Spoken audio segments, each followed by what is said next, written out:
Honda essaie toujours de faire des batteries remplaçables pour ses motos électriques. Alors pas sûr que ça marche comme concept, mais bon, qui ne tente rien à rien. Honda traîne des pieds depuis des années sur les voitures électriques.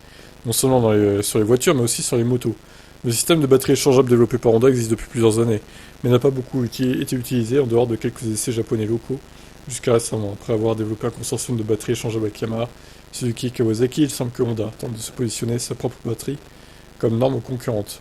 Nous avons vu l'entreprise tenter d'introduire cette batterie en Europe, dans le scooter électrique Honda EM1, et maintenant Honda jette son dévolu sur l'Indonésie. L'Indonésie compte 275 millions d'habitants, la plupart des ménages indonésiens utilisent une moto pour se déplacer.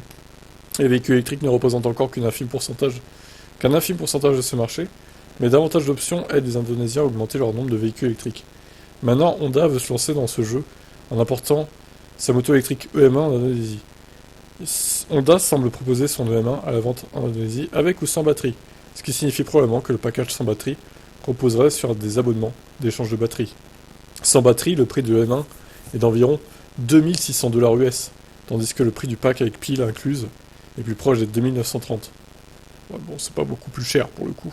Les armoires d'échange de batterie de Honda semblent fonctionner de manière similaire à celle de Gogoro, sauf qu'elles ne reconnaissent pas automatiquement l'utilisateur et le scooter simplement en lisant les informations stockées dans la batterie.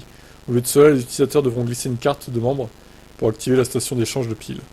Ouais, alors je sais pas trop quoi penser de ça. S'il faut se taper une location de batterie comme chez Nio, qui est hors de prix chaque mois, bon évidemment là ce sera une moto électrique donc ça sera beaucoup moins cher, mais enfin, j'ai pas envie perso de payer une location de batterie tous les mois, que ce soit pour une voiture ou une moto. Hein. Ça m'intéresse pas, donc moi en tout cas si je devais avoir une moto électrique je n'utiliserais pas cette technologie là. Ça m'intéresserait pas. Et voilà, qu'en pensez-vous?